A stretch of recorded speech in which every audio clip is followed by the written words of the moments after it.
ঢাকা শহরে একটু বৃষ্টি হলেই রাস্তাঘাটে জ্যামের পরিমাণটা আরো বেড়ে যায়। দেখা যায় যে পানি জমে যায়, গাড়িগুলো তাড়াতাড়ি পার হতে পারে না। এর মধ্যেও তো বাসের যেখানে সেখানে দাঁড়ায় যাত্রী তোলার সিস্টেমটা আছেই। সব মিলায় বৃষ্টি মানেই ঢাকা শহরে জ্যামের মধ্যে আরেকটা নতুন ইস্যু যোগ হওয়া।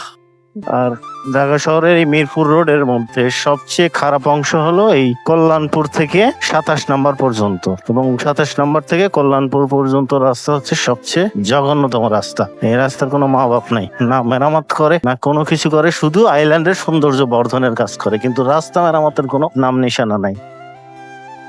জমে জমে জীবন শেষ। সংসদ ভবন দিয়ে এখন ঘুরতে পারবো কিনা, কারণ যেই ধরনের মারামারি হয়েছে মনে হয় না ওই রোডটা খোলা আছে।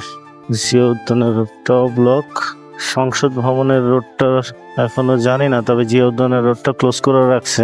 শ্যামলা থেকে আসার পরে যে রোডটা জিয়া উদ্যান দিয়ে বিজয় সরণি যায়, এইদিকে বৃষ্টি কম হয়েছে, পাম্প বন্ধ। রাস্তার কি খবর এখনো জানি না, তবে যানজট তুমুল।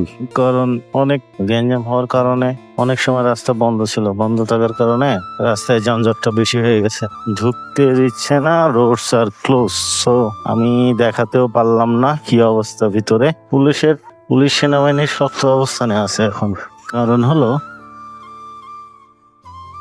মারামারির কারণে রাস্তাটা বন্ধ করে ফেলছে, রাস্তায় ঢুকতে দিচ্ছে না। যদি কিছুক্ষণ আগে আমি দেখছি রাস্তায় রিক্সা চলতে, কিন্তু এখন দেখতেছি না, তার মানে রাস্তাটা সম্পূর্ণ ক্লোজ করে রাখছে তারা।